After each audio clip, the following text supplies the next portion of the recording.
system announcing the commencement of the annual purge sanctioned by the U.S. government. Weapons of Class 4 and lower have been authorized for use during the purge. All other weapons are restricted.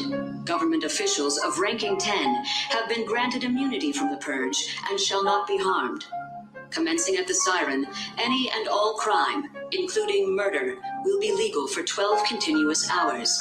Police, fire, and emergency medical services will be unavailable until tomorrow morning at 7 a.m. when the purge concludes. Blessed be our new founding fathers and America, a nation reborn. May God be with you all. Energy on the truck, boy.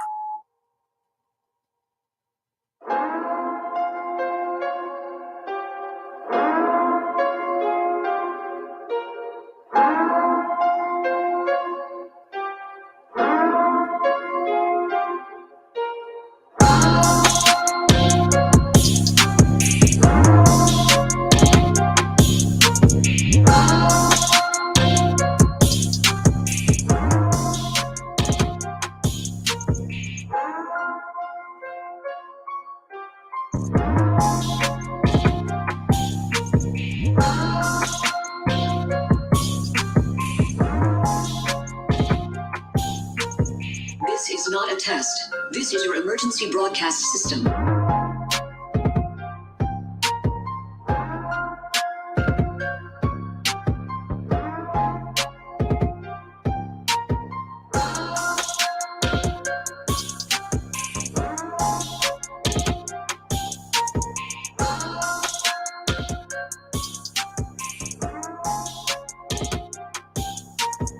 Commencing at the siren, any and all crime, including murder, will be legal for 12 continuous hours. Well, good evening, everybody. Welcome to another edition of Grizzly's Paranormal and True Crimes with Shalyn, Rodgers, and Grizzly on the Hunt. Brought to you by Don Water with Western Kentucky Bigfoot and Paranormal Investigations, LLC. Thank you, sir. Greatly appreciate it. This is not a test. Welcome, Crazy Witch. Welcome, Katie. Welcome, Denise. Welcome, everybody. Pauline, Norma. Happy Friday, everybody. Yes. What an addition do we have here this evening, ladies and gentlemen. Hello, hello, everybody. I see everybody backstage, all of our psychics. Crazy Witch. Welcome, everybody. Tom. Blessed be our new founding fathers and America. Pauline, Norma, happy Friday. Stephanie Green. Absolutely. Welcome, everybody, to another edition here. It's going to be a very interesting edition, I can tell you that much. Pauline, Lisa, welcome, welcome. Let's see here. We'll wait and see Shay. Once she gives me a thumbs up, we'll let it rock and roll. She's giving me a thumbs up. Here she comes. Yeah, what do you say there? Hello, everyone. Hello there, Kendra. Hello, Shay. How you doing? I'm getting better. Yeah, we're all getting better. So, ladies and gentlemen, for the psychics that are backstage, I am going to say this for the first time on record, and I will explain later. Whatever that you have found during your investigation, you can say whatever you found and don't have to hold nothing back. Nothing.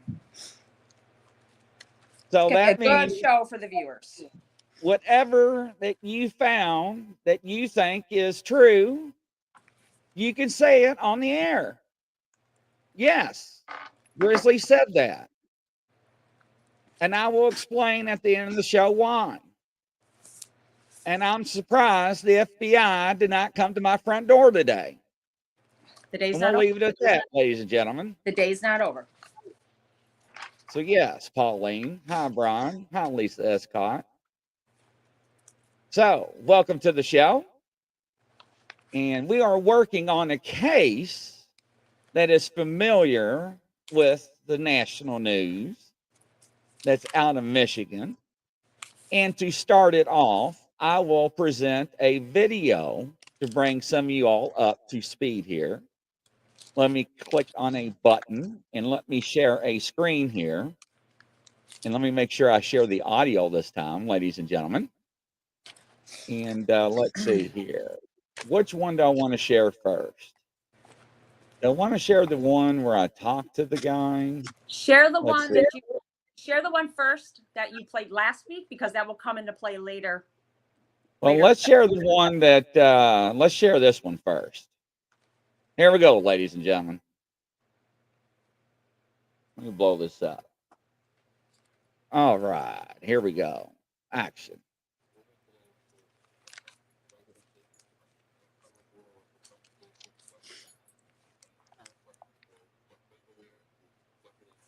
Audio's not up.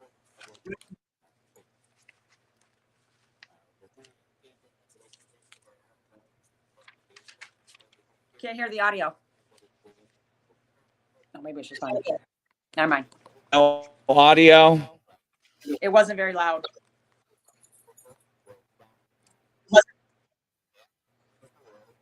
All right, hold on. I stopped sharing it.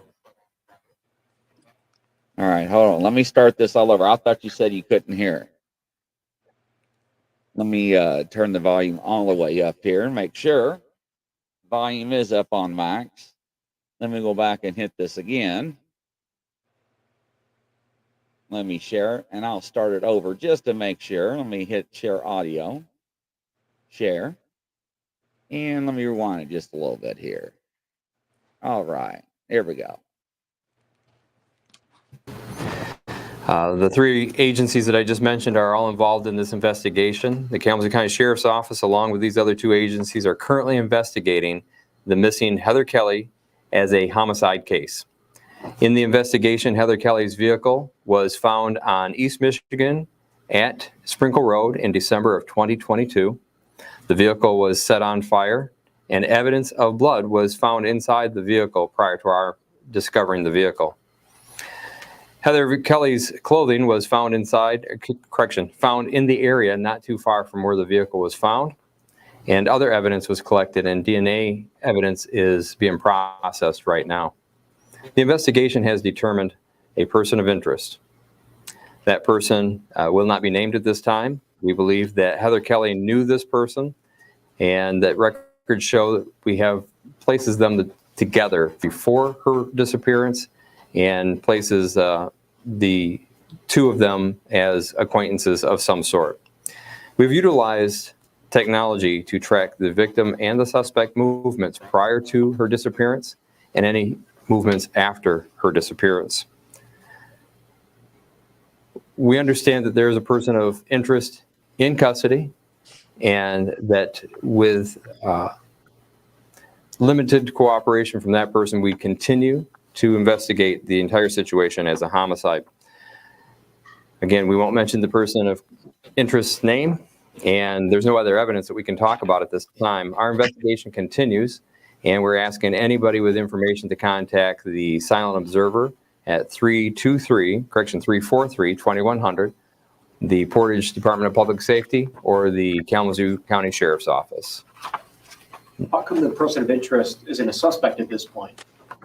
Well, right now we're going to call him a person of interest. There are pieces of the investigation that, of course, we can't talk about right now, but we continue to narrow things down even more.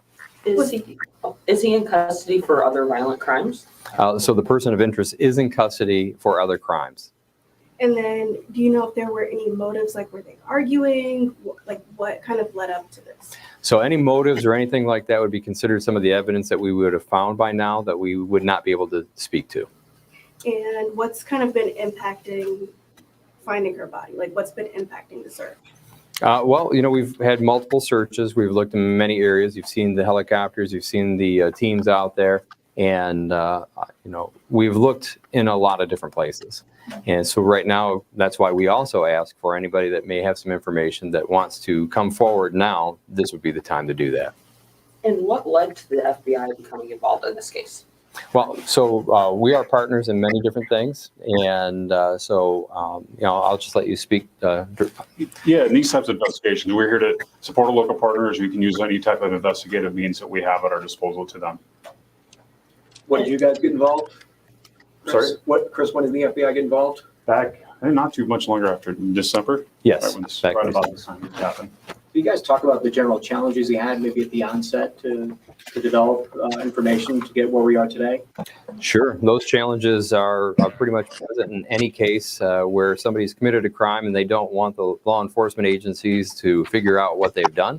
And so, you know, there's been roadblocks put in our way throughout the investigation that we believe that we are narrowing, like I said earlier, the person of interest. We've also found that we believe the person of interest had some help and after the fact. And so we know that it's likely somebody helped with the burning of the vehicle and the possible destruction of other evidence. And so that person is also a person or people are also a focus of this investigation. So you know who that person or multiple people are, and if so, are they in custody? They're not in custody right now. We do know who they are, and we are constantly trying to make sure that our case is a solid case, of course, before we go ask for any prosecution. And then can you clarify at least how many people of interest you guys have? Is it just one or two? No, we wouldn't clarify as to how many. We can tell you that there's at least one. And right now that is part of the investigation where we're trying to shore up the evidence to make sure when we go to the prosecutor's office, we have everything we need. And can you speak to if this man who's in custody has had other criminal convictions? If he's had criminal convictions? No, I wouldn't be able to speak to that right now. Again, we don't like to talk more about the other people inside of these investigations until we have more evidence to present to a prosecutor. He was homeless at the time, if I understand correctly. Is that something you can confirm, that this person of interest was homeless? No, I wouldn't confirm anything about their residency or, you know, anything else.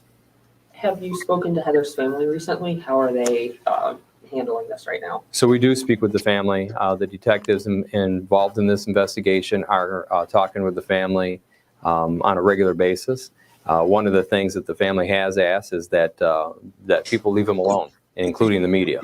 They recognize that you're trying to help, and at the same time, they want to make sure that everything is being done appropriately through the law enforcement investigations, and they've asked us to relay that information. And what can members of the public do? Is there anything they can do beyond calling Silent Observer if they have, or Portage Police or somebody if they have information? Just like in any investigation like this, if they come across some sort of evidence or they believe they have some information, their best thing is to contact us. You know, other than that, we can't pinpoint something that we would ask the public to be doing right now, which is hard for the public. We get that. We know everybody out there has taken this case in, realizes the seriousness of it and the tragedy related to it, and they want to help. And there's really nothing at this point they could do other than make sure we have any information that they may come across. So, Sheriff, you're considering this a homicide. Is that a ruling from the medical examiner too, or how were you guys scientifically able to conclusively say that at this point? So in any homicide investigation, you look at all the different pieces of evidence you have, and then you come to a conclusion to declare that it's a homicide investigation. And that's what I can tell you. We've looked at everything that we are able to collect at this point, and that's what we've determined. All right, ladies and gentlemen, now we're going to go to video number 2. Stand by. We got sound and white balance. All right, let me pause this. Oops, wrong screen here. And thank Let me turn this one off. And let me go to the original video that we showed during first year. Let me close a couple of things out on my other screen so I can see. And let me blow this out. And here we go. Stand by. And here we go. If police in Kalamazoo County are building a case against Heather Kelly's boyfriend in her disappearance, they'll need to act quickly. He's locked up, but court records show he's set to be released soon. Target 8 investigator Ken Kolker is breaking new developments in the search for the missing mother of 8. Federal court records show that Heather Kelly's 37-year-old boyfriend, identified in search warrants connected to her disappearance, is locked up at the Newaygo County Jail, but he is set to be released in late April. Target 8 is not identifying the boyfriend because he has not been charged in this case. Court documents show he was wearing a tether and had been finishing up a federal sentence at the KPEP halfway house on Chicago Avenue for a 2010 cocaine conspiracy that included a murder for hire plot. The halfway house is 2 miles from where Kelly's burned car was found. The car had blood and human hair in it. DNA test showed the blood was Kelly's. On December 11th, hours after the car was discovered, the boyfriend went AWOL from KPEP and ditched his tether. He was arrested 3 days later. In a letter the boyfriend recently wrote to his federal judge, he gave another reason for going AWOL. He claimed that one of Kelly's brothers had texted him death threats, quote, even sending pictures of an AR-15 assault rifle. Kelly's brother, in a phone conversation with Target 8, denied threatening the boyfriend. Detectives obtained 8 search warrants for the boyfriend's phone, email, and Facebook records. They show that the boyfriend lied to detectives investigating Kelly's disappearance. He claimed he had last seen her when she dropped him off at KPEP mid-afternoon on December 10th, the day before she was reported missing. But phone records and GPS from his tether show they were together at the Park Club, a private dinner club in downtown Kalamazoo, later that night. He worked there as a busboy. Records show his phone was turned off after that, but that it was later tracked to the area of East Michigan and Sprinkle, near where her car was found. They also show that his tether went dead. Detectives say the fact that his phone was turned off shows signs of premeditation and, quote, supports the theory that Heather Kelly has been the victim of a violent crime. Detectives were searching for a second person of interest they say may have helped destroy evidence. In Kalamazoo, I'm Target 8 investigator Ken Colker. All right, there's one more video I want to show. If police in Kalamazoo County... Let's see here. Let me pull it up. And Shay, this is the one we actually did watch with the family involved, if you remember. Yeah, I'm taking a look at something for this case. Yeah. Sorry, ladies and gentlemen. I thought I had it pulled up. Just bear with me here. I've got all these new monitors here, so I'm trying to get out of everything. Before everything goes haywire, let me hit pause. Let me hit search. Let's see here. There we go. It's this one.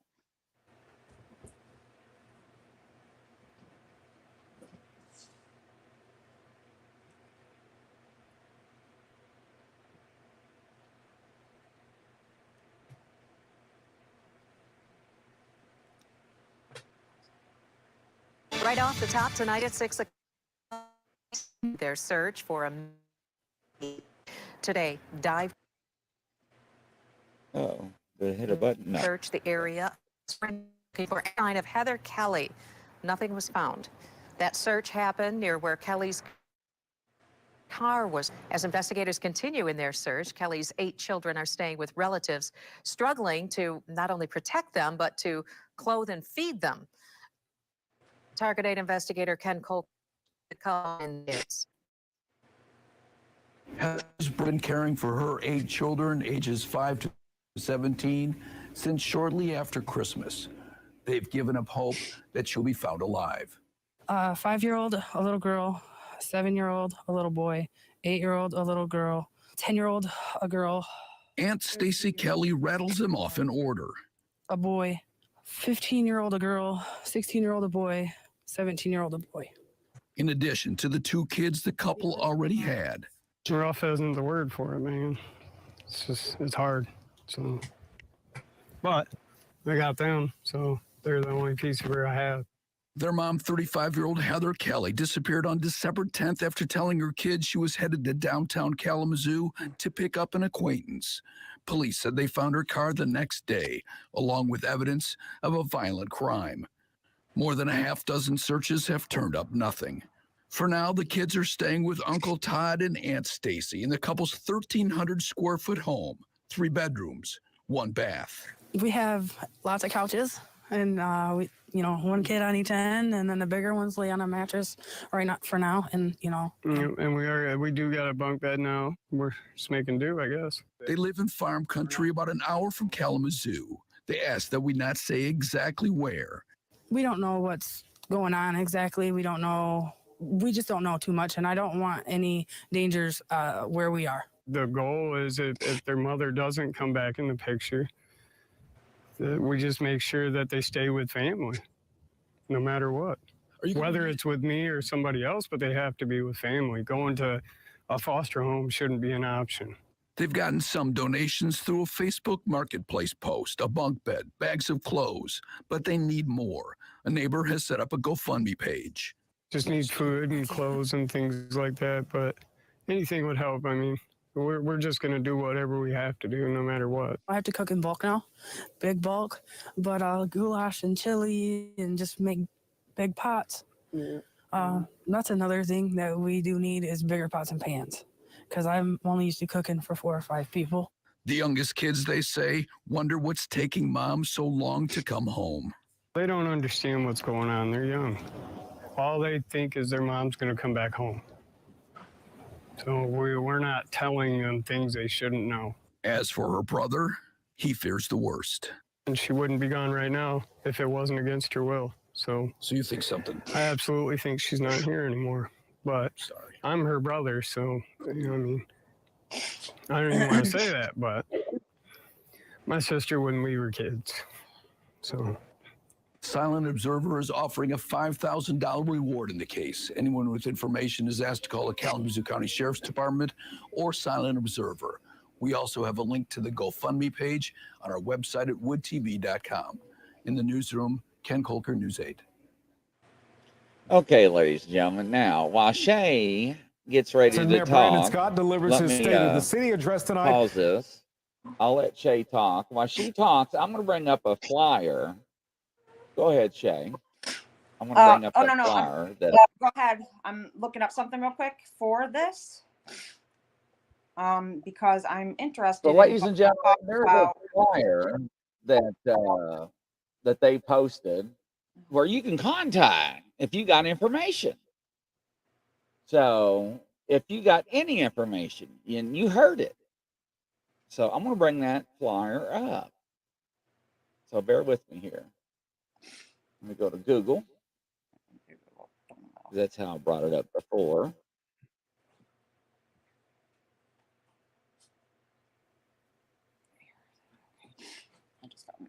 I got a lot of stuff open, so bear with me here as it comes open.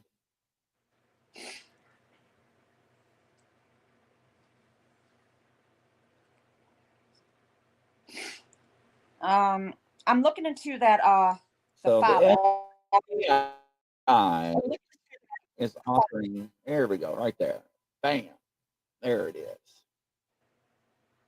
Let's see here. And there's another one. It's a better one looking one. With the FBI in the one. Let's see here. I found it very interesting too that the family did not want to be contacted or wanted to speak to the media, privacy, so on and so forth. You're asking for help. You would want anybody to help in trying to locate her, correct? I would be organizing search parties, asking people to volunteer, but yet you want donations. I find that very appalling. I don't know about you, Grizzly. The FBI is missing now. Well, don't release that yet, though, because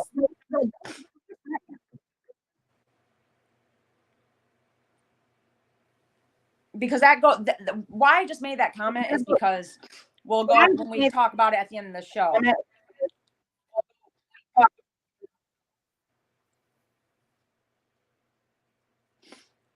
So let's go here. My question is, why did the FBI get involved? That's in a murder case, right? So that's what's strange. It's I don't know, ladies and gentlemen.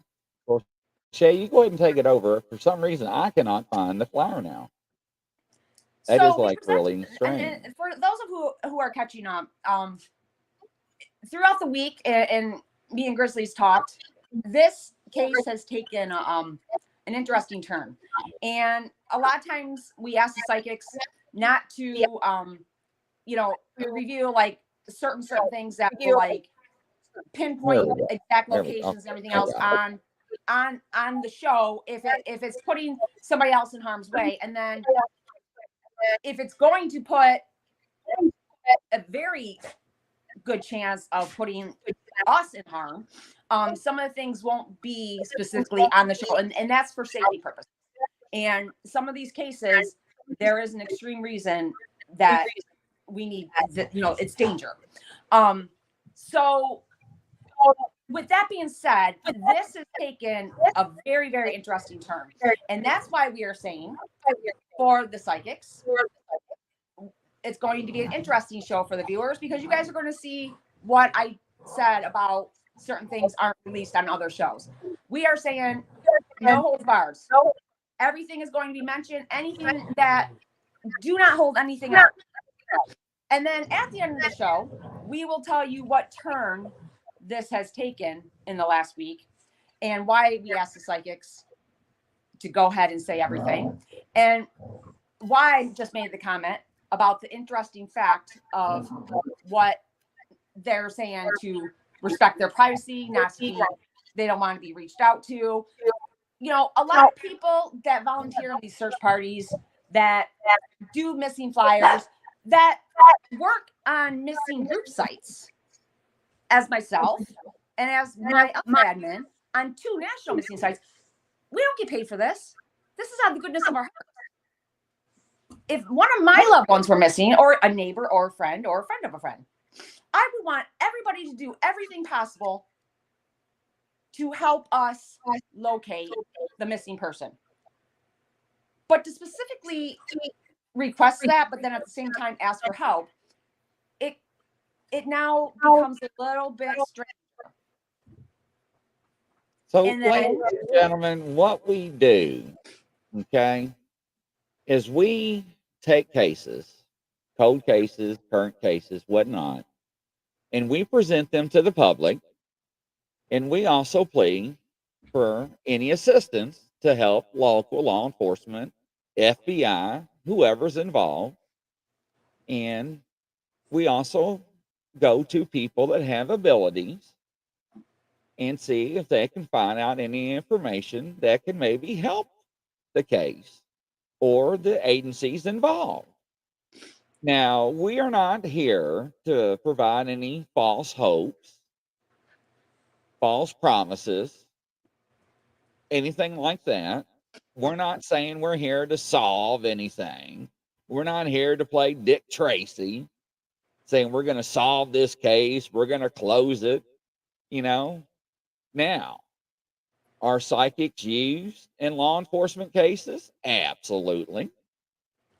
Do agencies use law or people with abilities? Absolutely. Do they acknowledge people with abilities in cases? No. They call them advisors and somewhat others. Is there a weird echo? Is it me echoing? No, I don't hear an echo. Okay. So there is a lot of shady things going on. And we're going to talk about that. So I know what some of the things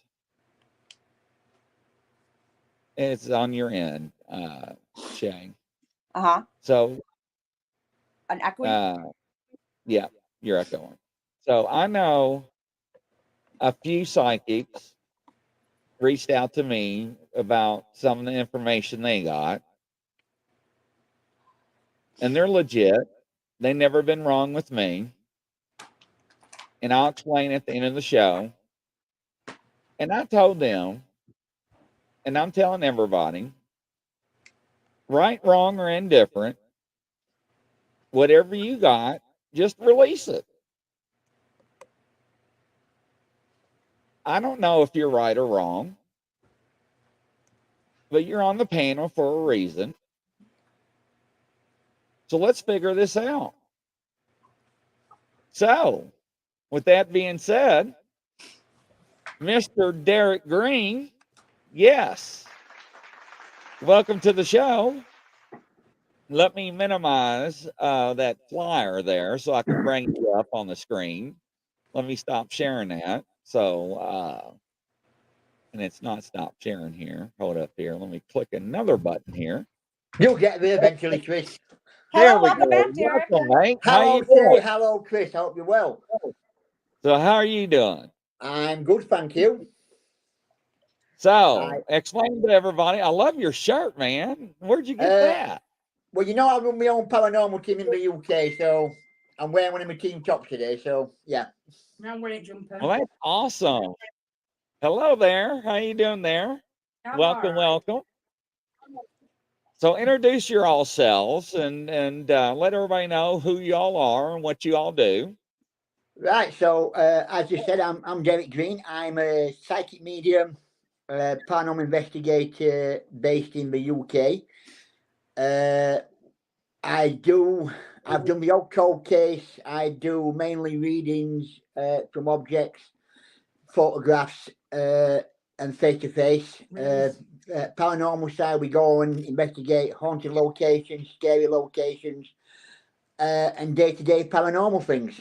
I'm really, really passionate about paranormal. As you know, Chris, I've already spoke to you about it. I really am passionate about paranormal. It's the thing that I love to do, and the psychic side of it, I've done for quite a long time. Right. Now, when you were asked and volunteered for this case, what did you require to investigate this case? I said I will try to get a photograph. I know some people can. Some people can do it. Some people can do it from a name or a date of birth. I tried the photograph side of it, as I work with photographs anyway from people that I do readings for and that sort of thing. So I thought I would try a photograph, and that seems to be working okay. And that's what I provided, ladies and gentlemen. He received a photograph only from Grizzly. Yes, Sean, all 8 kids were her own. All right. So what did you get from the photograph that I gave you of Kelly? Right. So before I start saying about the photograph, before you sent me the photograph, the day before, I'd been getting a dream. So I'd been getting a psychic dream sent to me that I can remember now, and it's a week after you sent me the photograph. And it's all seemed to be linked to the case that we are talking about now. So this dream that I'd been getting, a recurring dream, started with me hovering above what looked like to be a dark SUV or pickup truck that I was zoomed in for. The next time I followed this truck, it took me to what looked like to be a dirt track or a gravel track road. I know that there's trees around. I know that I'm looking. I thought it was a sea, but it turned out to be a inland lake.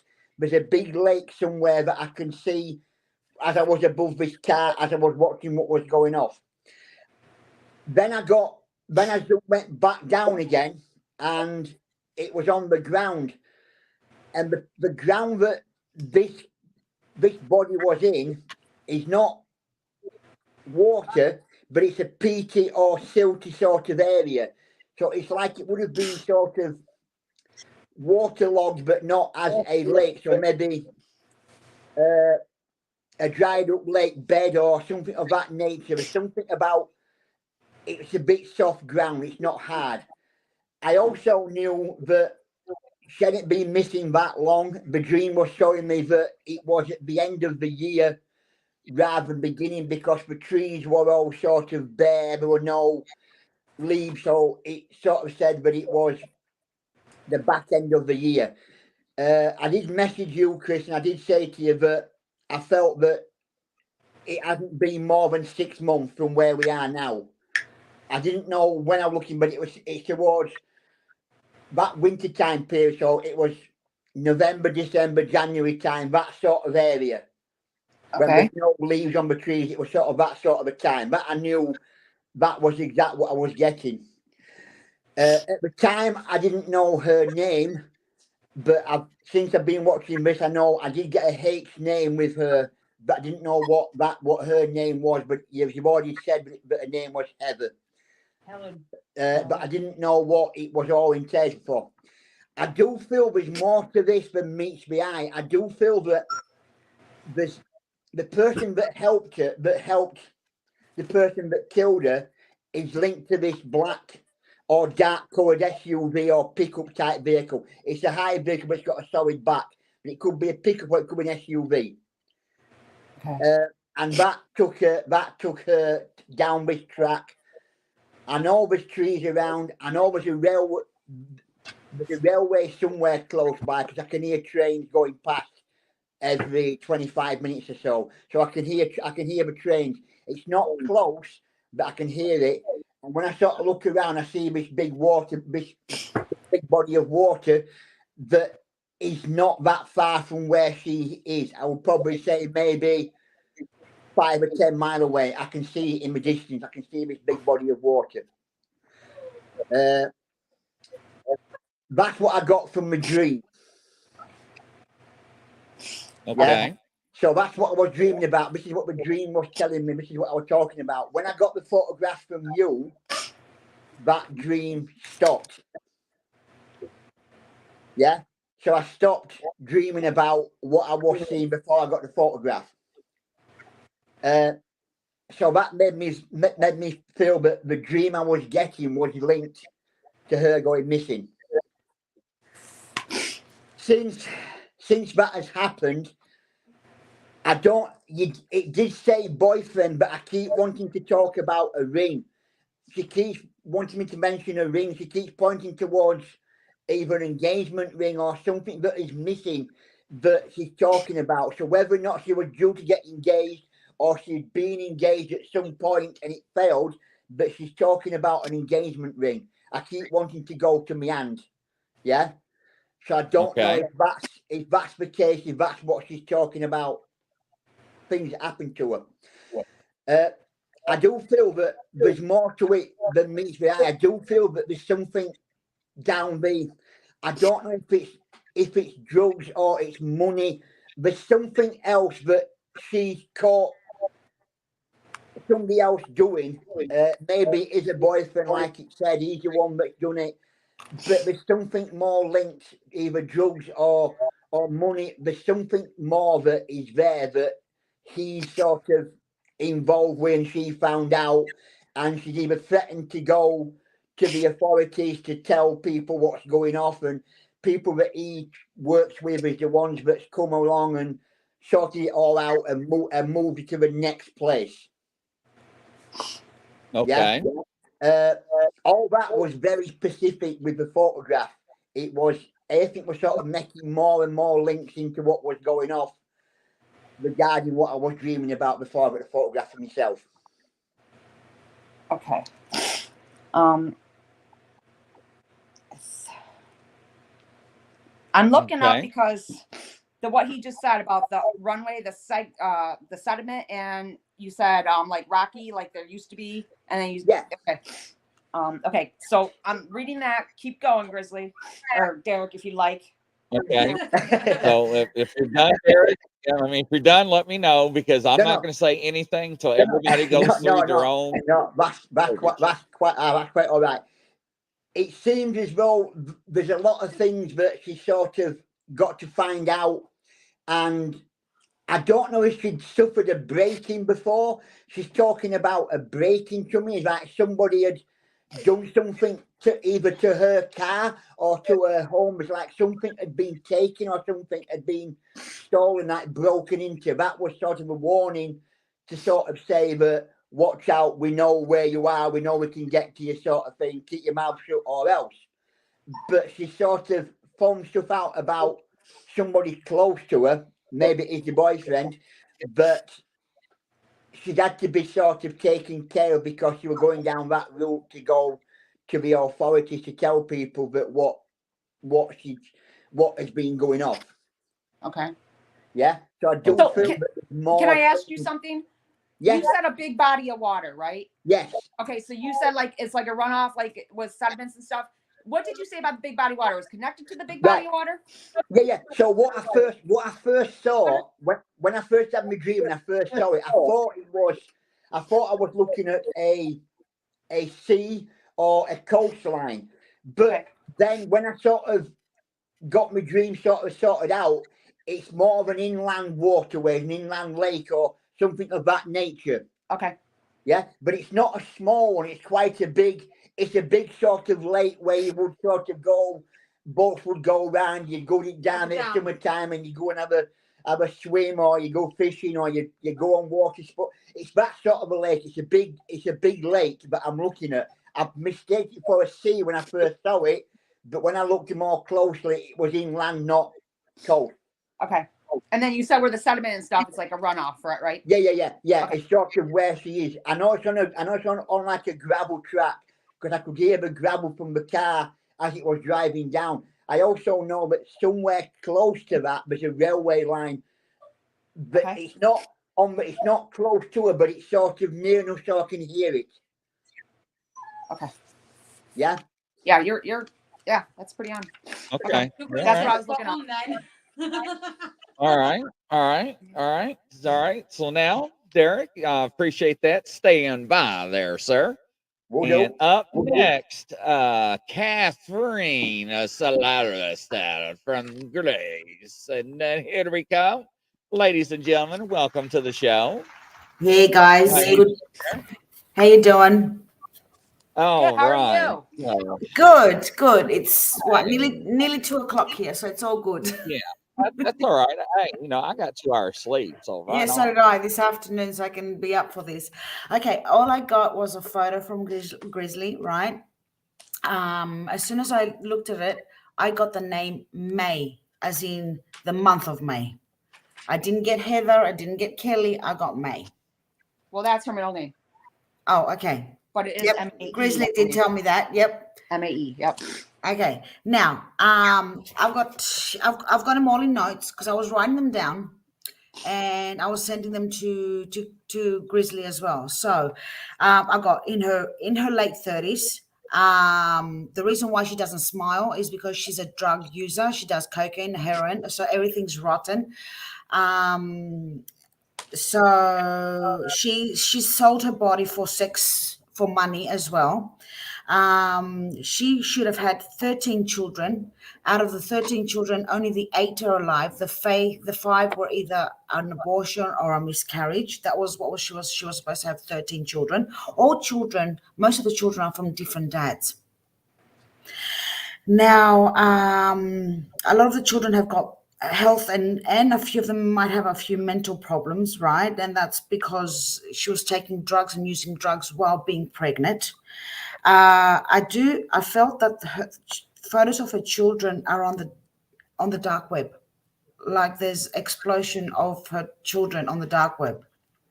Now I did get fire near her, and that's when Chris told me that her car got burned, right? So blood's there. It is her blood and it is her DNA, but she's dead and not dead. Does that make sense? Yeah. She had to fake her death. She's alive. She's not dead. She had to fake her death, but she's not in the USA. I don't see her in the USA. I feel like she's either hiding more south, could be over the borders, either from Canada or Mexico, but they're hiding her. Okay, now there is another body of a young woman impersonating her that's been dead. That young body will be found in a riverbank. I'm seeing a riverbank, and I'm seeing like cement and gravel around the riverbank. So that is not her body. It is an inside job. And that's why the feds and the cops and everybody and is involved in all that. It's an inside job. She knew things, and she knew names of politicians that did drugs, mayors, even like chiefs, detectives. She knew a lot of stuff, so they had to shut her off. So she either had to shut up, pardon my French, and die, or she either had the choice of dying or shutting and disappearing from the system altogether. So they made sure she disappeared from the system. Now, the children, well, I think the brother does drugs as well. Her brother, you can tell that he takes drugs. You could see it from his eyes. Looking at the video, guys, that you put up there, the Fed and the other cop next to him they were laughing. It was like they knew what was going on. You could see they were smoking and laughing while the other guy was explaining. The money, the bounty money of finding her, it's a cover. It's a cover-up because they're never going to find her. They will find the other girl buried, but that is acting as her, but they will never find her. She's not supposed to be found. She's supposed to look dead, but she's alive. And everybody knows that because if she opens her mouth, everything's going to come down.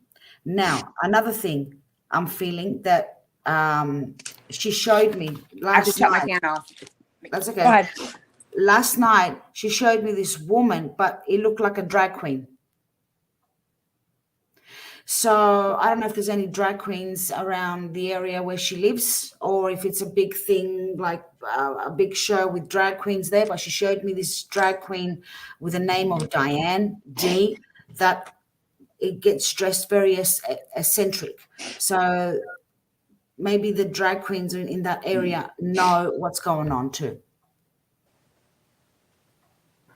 If that all makes sense. Well, remember, Grizzly, the one place of employment where all this was coming together was that private dinner club. Remember? I'm not saying politicians, all their things going on. It is a very big metro, like inner city. Yes. Yeah. So a lot of names. If she opened her mouth, it was an inside job, and the boyfriend or partner that apparently is on the stand or is getting the blame for it. He had to get the blame at the beginning, and now he's let free because he did what he was supposed to do. That's why I said the one that the person of interest that they won't name. Okay. Exactly. So I don't know if it's a partner. I don't know if it's a boyfriend. I don't know what he is to her, but he did what he had to do, and now he's let free. He's gone. He's going to be free to roam around because he did what he was supposed to do, what they told him to do. So yeah, it was an inside job, and the feds and everybody, the corruption. It's a big corruption. And she was going to bring down names. All right. And that's that. I mean, this is some really good stuff. Thank you. Yes. I don't know what's true or not. I've just asked for people to come forward and see, and we're going to keep going down the list and see what comes out. Catherine, thank you very much. Stand by. Up next, we have Kat from Australia. Welcome, Kat. Yes, I'll give you a second to readjust and everything. Welcome to the show. Hello there. Morning. Welcome, Good evening, welcome. everyone. Hi. Good evening. Nice to see you again. So how are you doing? So what did you come up with?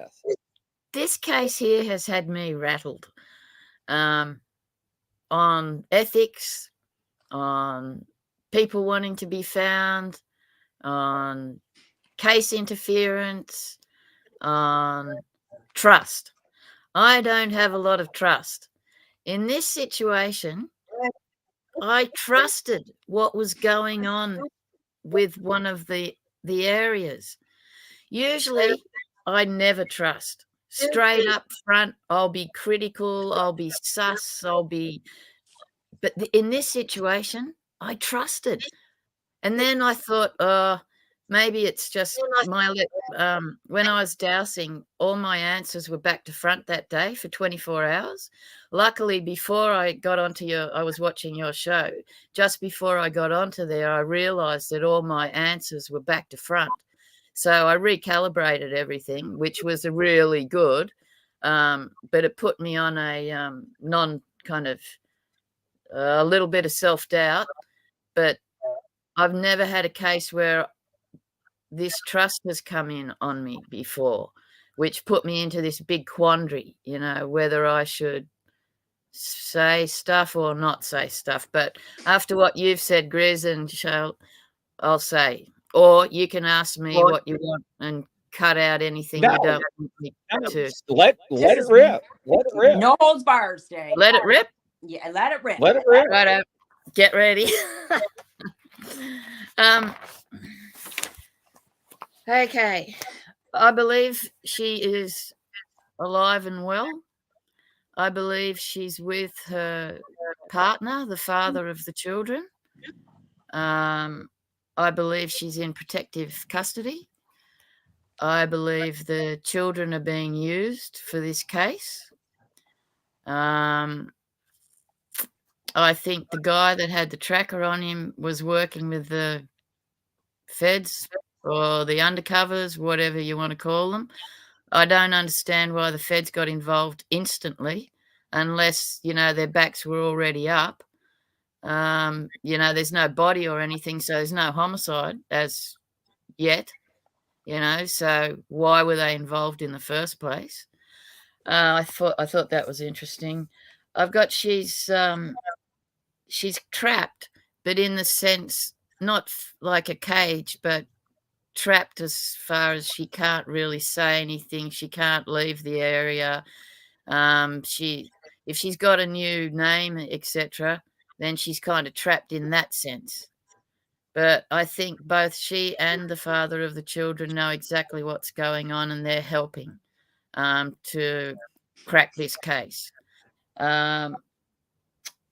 She's, from what I can gather, she's roughly 300 miles away to the west of where that pickup truck was and her car.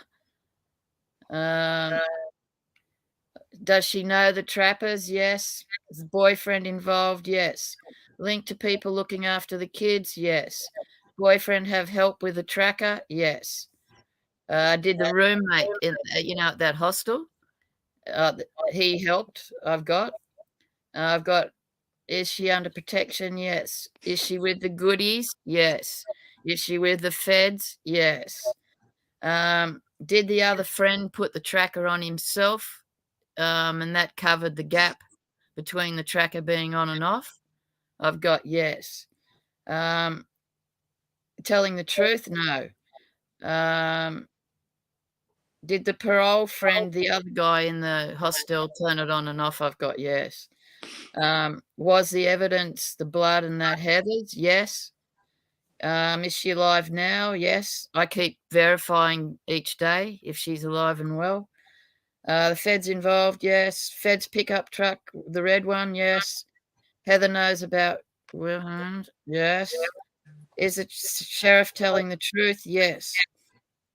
Is the DNA telling the truth? No. Was the evidence staged? Yes. Is her phone with her? Yes.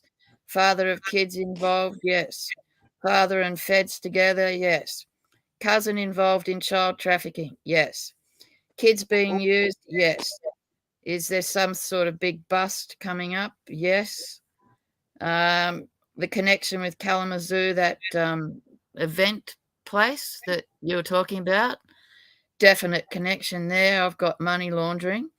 I tried to find out what kind of money laundering, whether it had to do with drugs, weapons, blah, blah, blah. And it was only to do with this child trafficking. Nothing else was involved, I found, in this bit. Then I've got, was the husband incarcerated? Not the husband, but the father of the kids. Was he incarcerated? I've got no. And is he alive? Yes. I had to check on him once I found he was, I think he's with her, with Heather. I won't say where I think she is, but I won't say where I think she is. The operation, yes. Sex slaves, yes. Child trafficking, no. It's not international. I found that very interesting. That sent me on another track. How many kids I've got with a trafficking. And from 2022 to 2023, I've got 0 to 50. So just in that time, 0 to 50. Then I tried to find out what's going on with the kids. Was it state trafficking? Were they sending the kids out of the country? I've got only in the USA. They're only sharing the children there. I can't find where they're going overseas or anything like that. It's the opposite. I tried to zone down onto what states they're trafficking into. I got stuck. I've got to go back on that one. The kids, 10 years old to 20 plus. There's no young ones under 10 I've got. They're sex slaves. Are the guys linked to any other child trafficking? I found this interesting too. Any other child trafficking groups? I've got no. And so then I started to get interested in these people, if you can call them that. I've got, who are they, these leaders?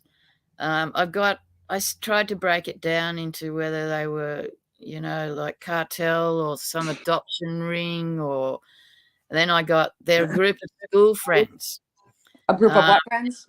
Sorry? A group of what friends? School friends. Okay.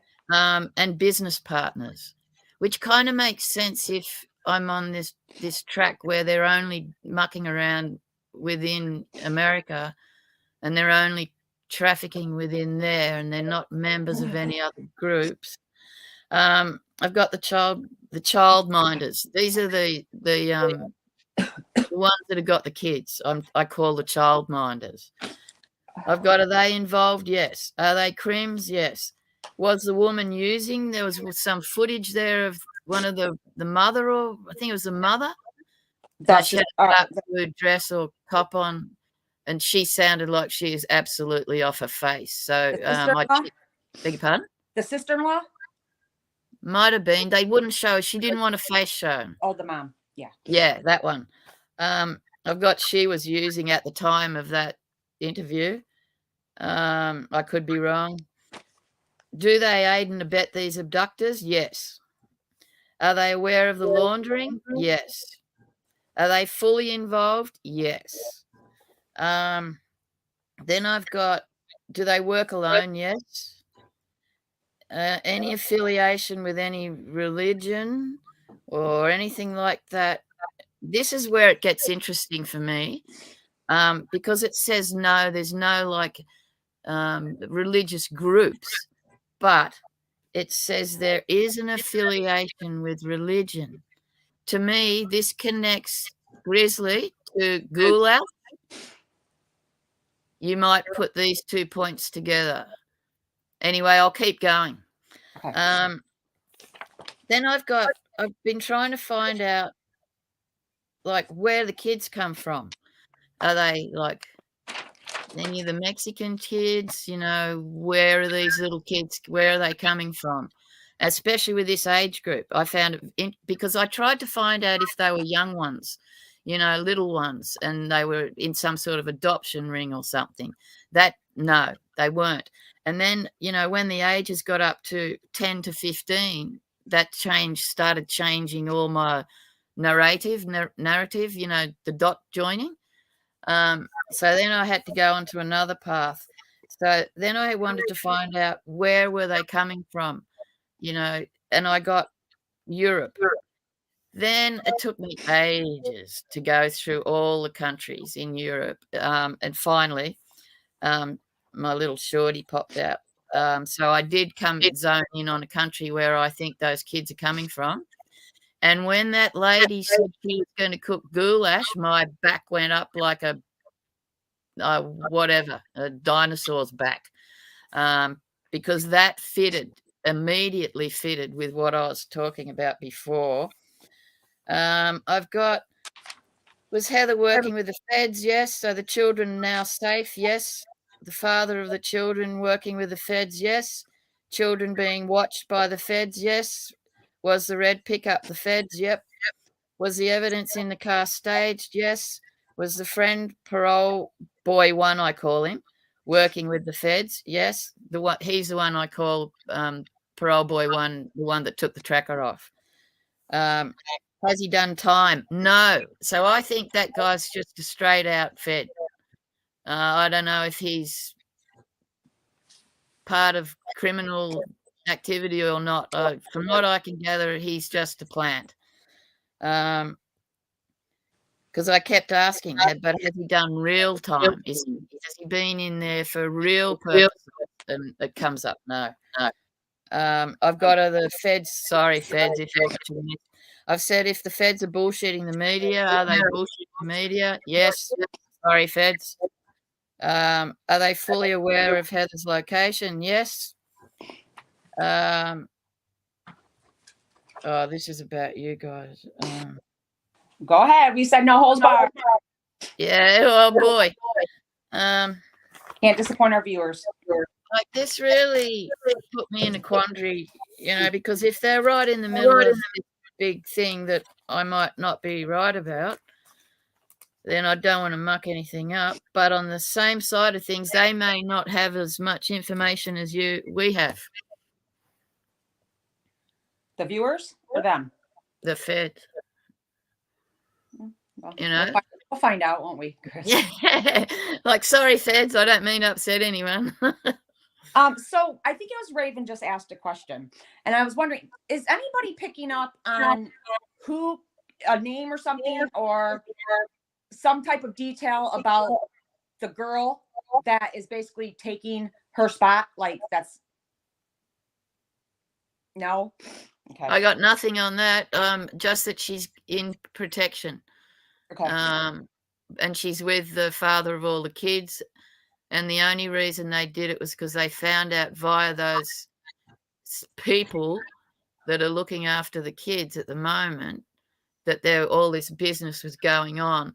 And from what I can gather, they love those kids, and they want it all stopped. I got goosies all over me now. I'm gonna, while you guys are talking, I'm looking up the missing ones that would be around her age.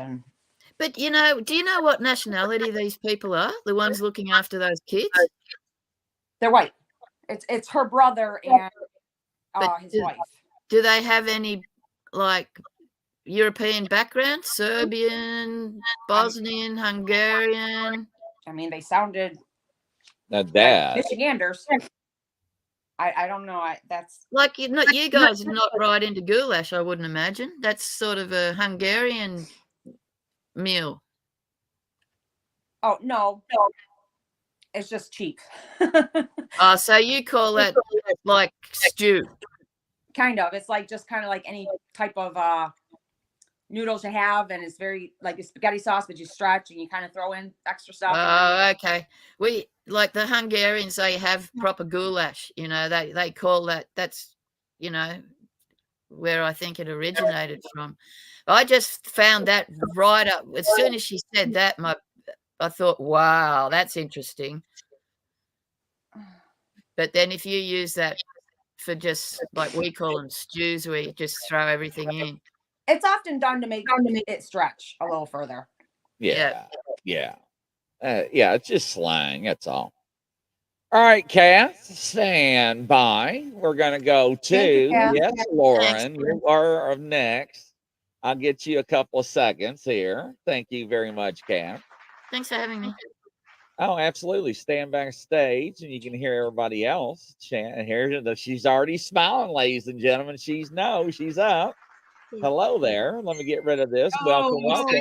Okay. Hey, how you doing? How are you? So what did you come up with? So I didn't come up with much because I got this case rather late, but let me just give you the little I got. So Grizz, I think I was going to the car place and Grizz handed me the picture and said, "Are you working on it?" And I said, "No."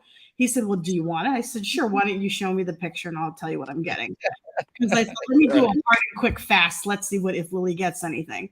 So he, texts me the picture and I immediately say, she's alive. She's badly hurt. She's been raped. She's been cut. She's been whipped. I feel like she's in some sort of a gas station shed And I feel like the brother may know the person who has done this, but is scared to death. I feel like she saw something that she was not supposed to see, a drug trafficking thing, a money laundering thing, and that's why she's been sort of taken. There was some talk of her possibly wanting to leave the kids because their responsibility was too much. I also picked that up from her energy, but not enough to where she would want to get into trouble with this character. This character kind of went after her because he knew she knew something and she was about to tell someone. And he wasn't having it. I don't think she could be in Michigan, but I kind of feel like she's closer to what's next to Colorado. I need to look at this map. The state right next to Colorado. All right, ladies and gentlemen, who is our geographic person, Crazy Witch, that's out there? I know somebody is. Somebody because somebody brought up the South Dakota. Yeah. Yep, somebody brought up Dakota. Somebody brought up. Okay, South Dakota. So it might be that, like South Dakota, North Dakota, whatever's right next, whatever's a little bit east of Colorado. She might be there.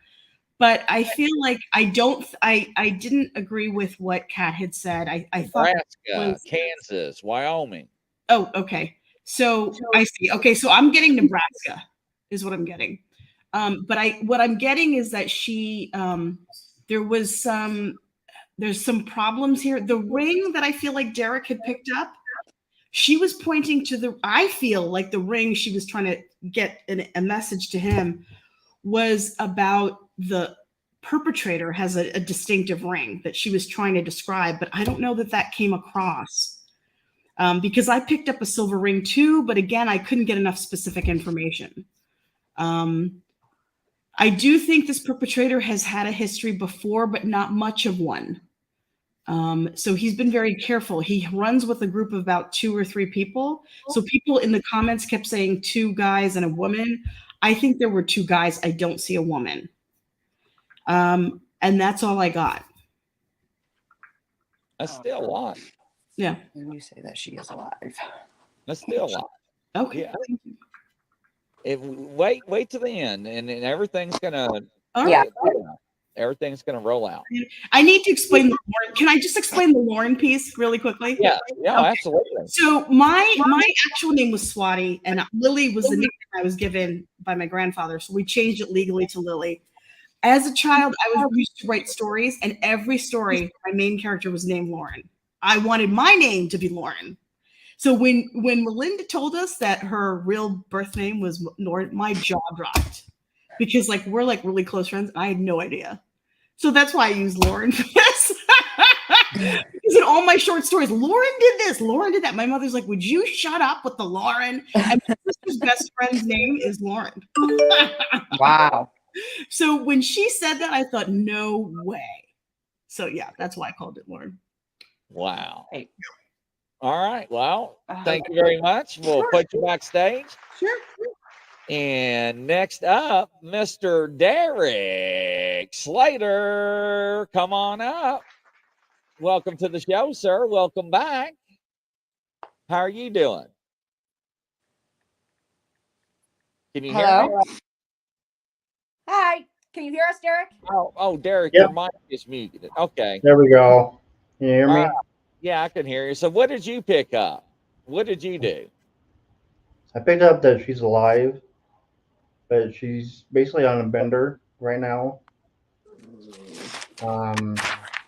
Nothing to do with her children, but her brother knows what's going on more than what he's leading the police onto.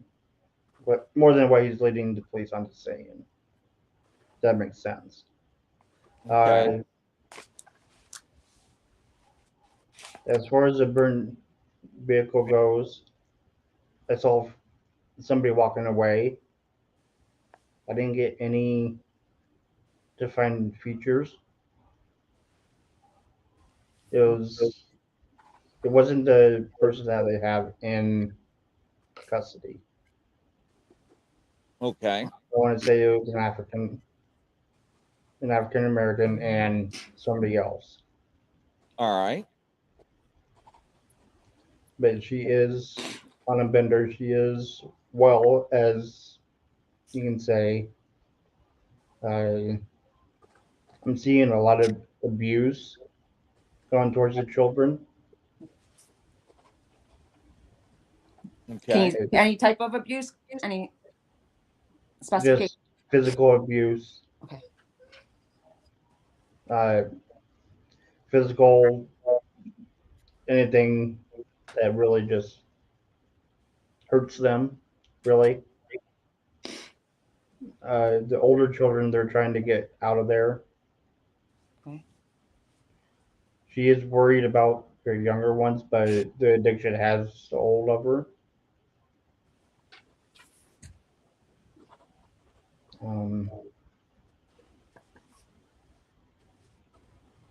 That's really all I saw during my dreams, because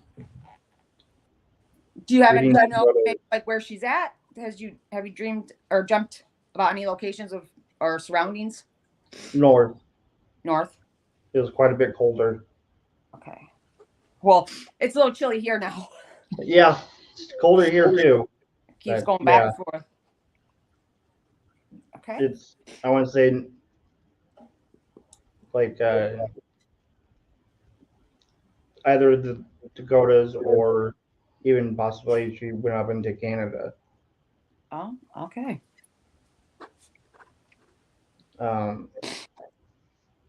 Jeez. And how did you get this information? What did you get the information from? Did you look at something? Did you get it from a name? How did you receive I it? got this from the photo that I was sent. Okay. That's it. That is all. Oh, no, okay. Okay. I wasn't. Anything else? Go ahead. I was able to really pull a name through. Well, I mean, you're pretty on with some of the others. Okay. Is there anything else, Mr. Derek? Do you like to add? No, I don't think there's anything else. If All there is, right. I will definitely let you know. All right, great. I appreciate it, sir. Thank you. Absolutely. Thank you.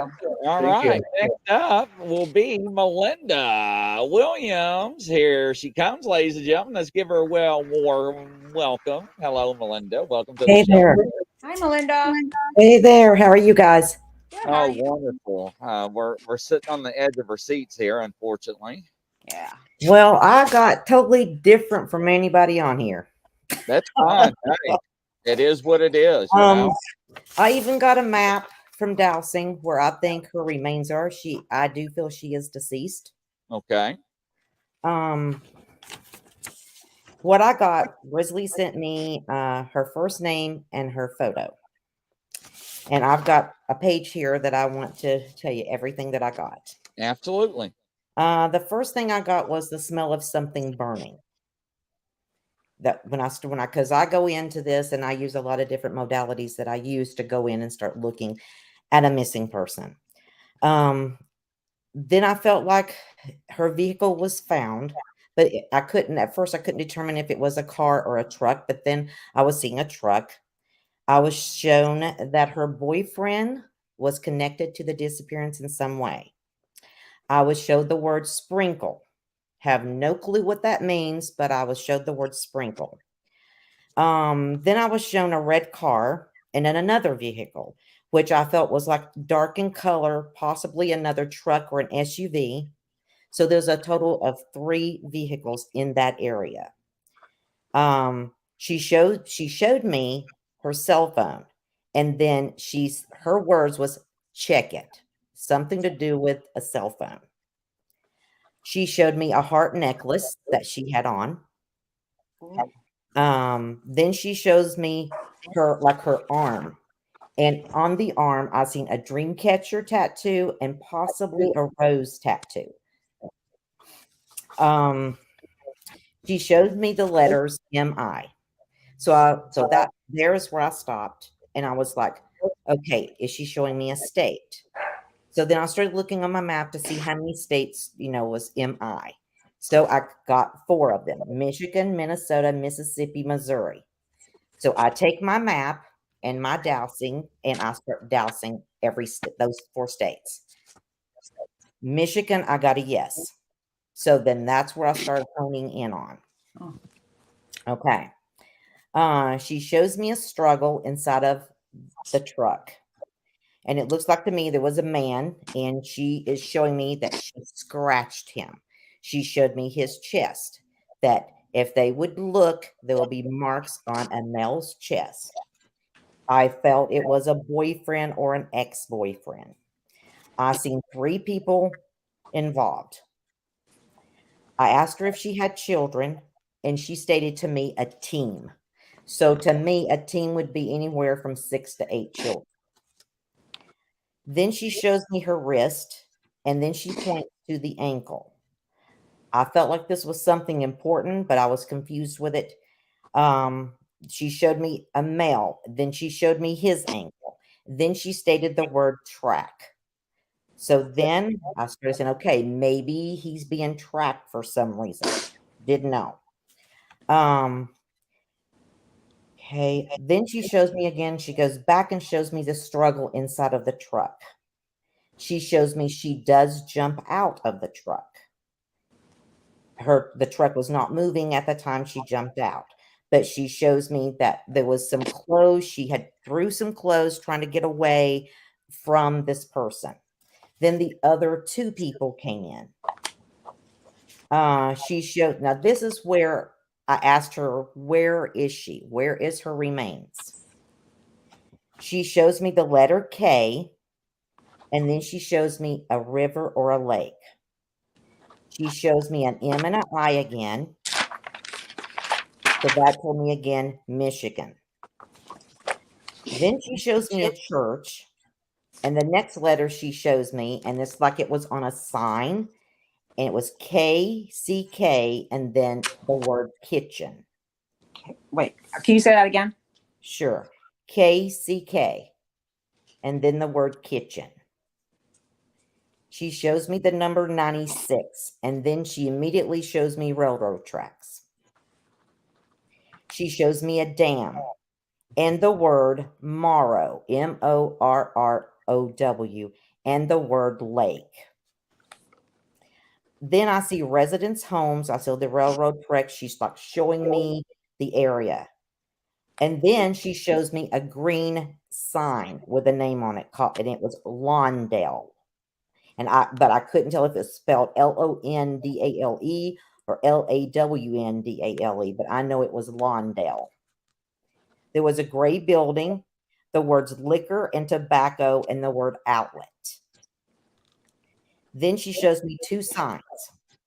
On one sign, it said car museum. Then she showed me a white fence and another sign, and it was like a darker colored sign. So I'm going to see it was either a blue or brown or a black colored background. Then she shows me the words river and park. So this is where I feel her body is. And that's everything I got. And like I said, I've done the dowsing on the map. And this side here, and this area here is where her body will be found. All right, ladies and gentlemen, we'll be right back after this commercial. Stand by, ladies and gentlemen. Thank you.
Well, welcome back, ladies and gentlemen, to another edition of Grizzly's Paranormal and True Crime with Shay, Rodgers, and Grizzly on the Hunt.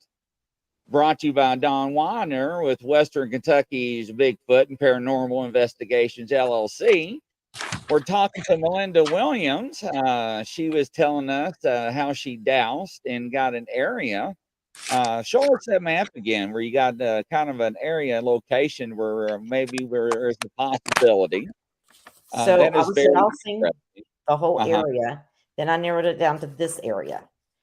So then once I do that, I start going in this little box and start dousing. This area, I got a no, so I marked it out. So it's in this area here. Very interesting. Very interesting. I appreciate that. And stand by. I very appreciate that. Thank you very much.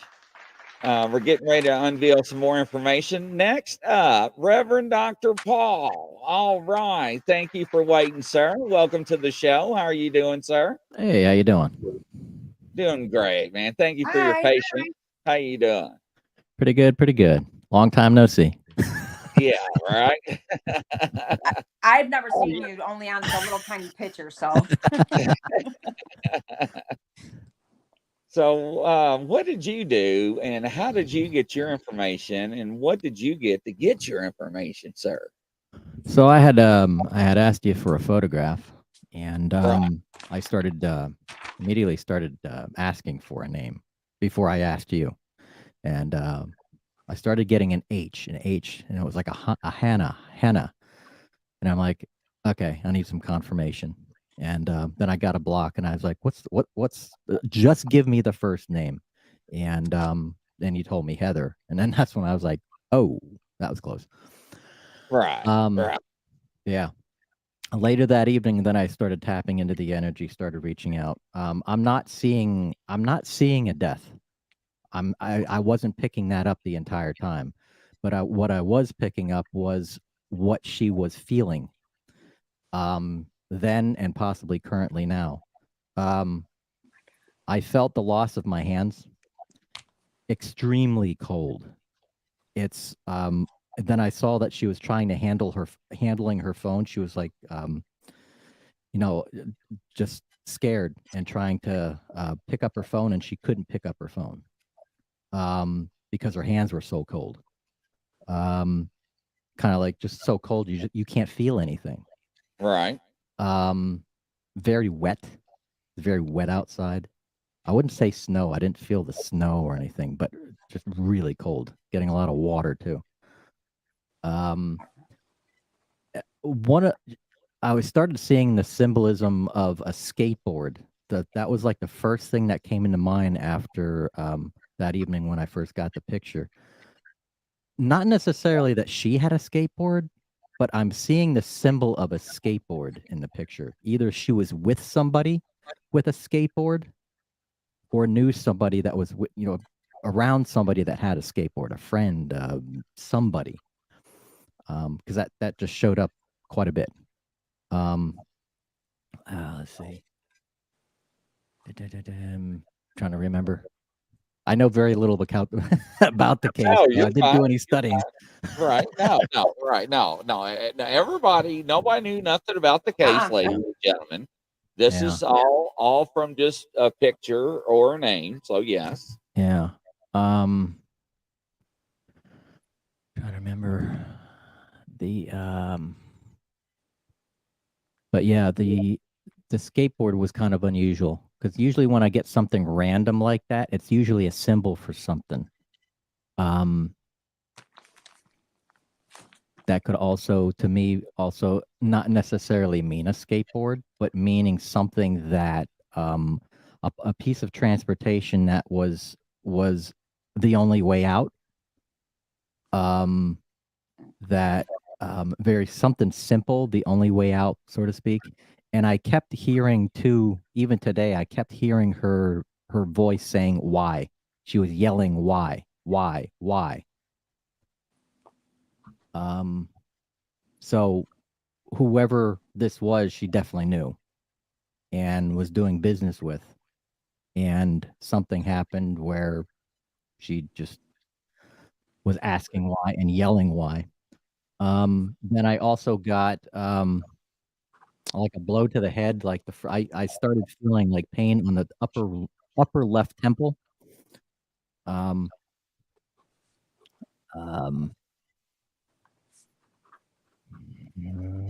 I'm not sure what she was hit with. But it was a fairly good blow to the left temple. Okay. And yeah, that's what I got so far. Okay, right on. No, absolutely. Reverend Dr. Paul, stand by. Thank you again. You're I know welcome. you're going to go here shortly. Thank you. We got one more Thank in front you. of you. So stand by. Up next, Kelly Joe. Welcome to the show, Kelly Joe. Welcome, welcome. Hi, guys.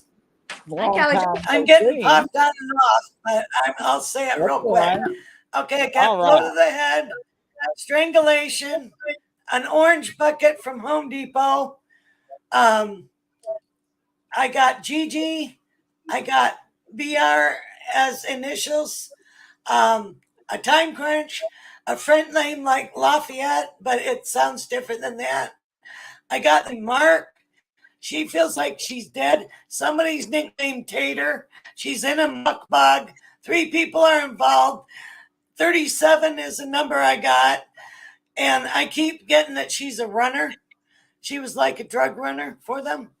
Oh, okay. That makes sense. Okay. Very interesting.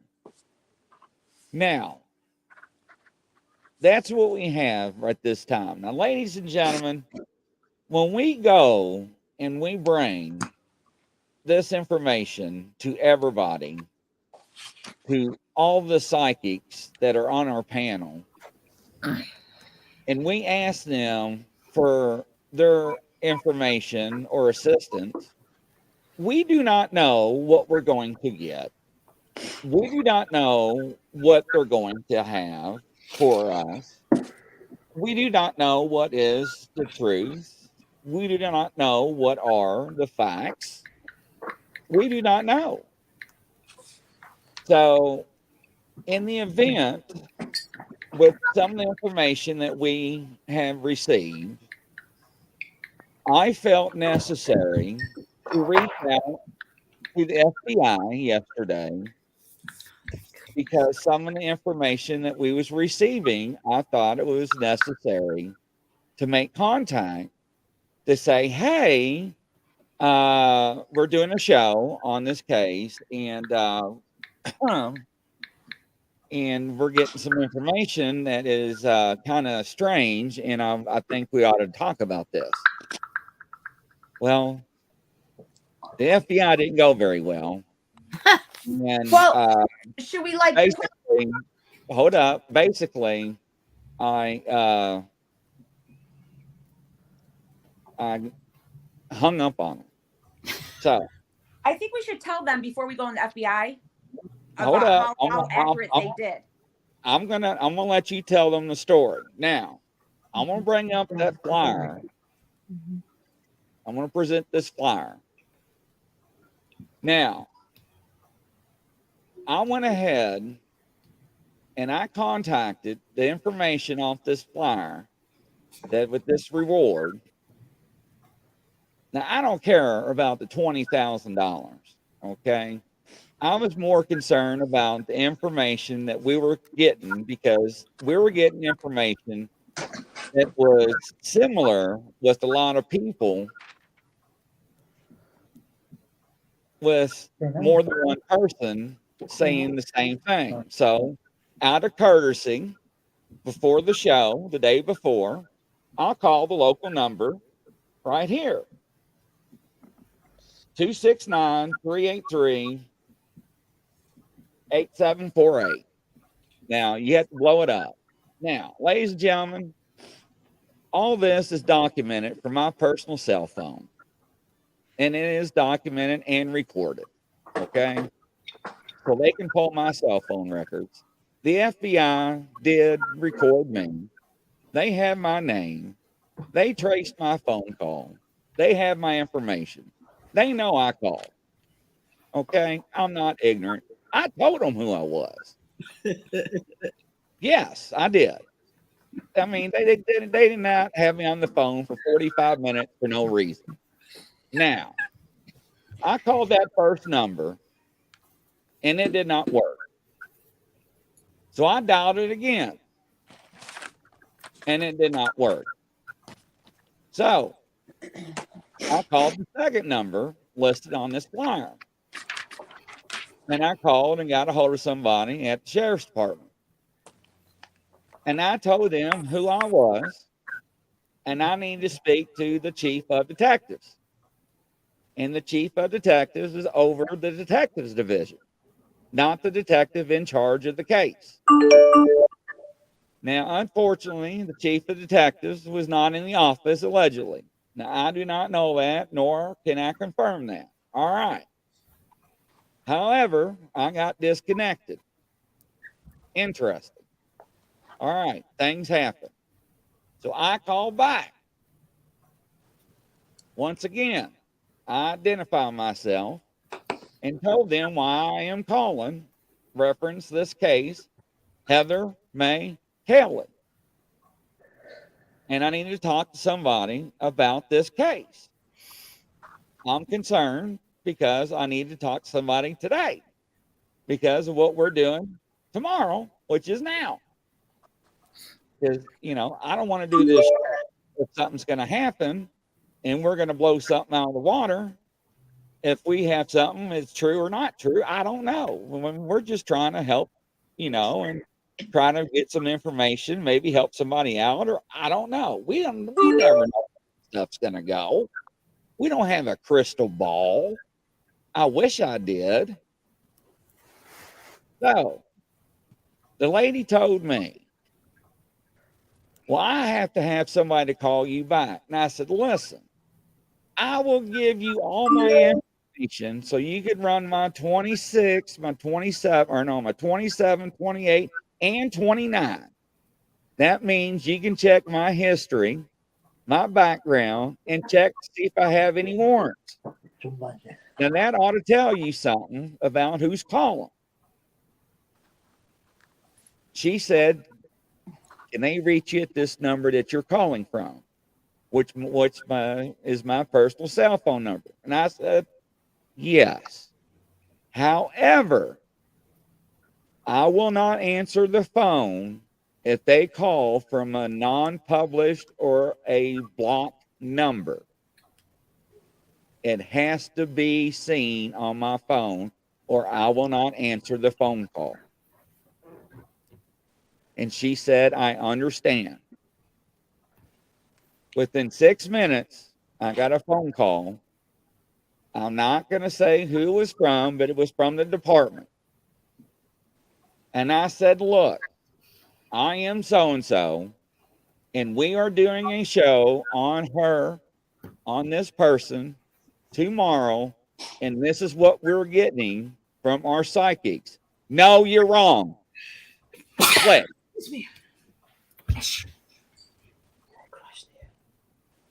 Okay.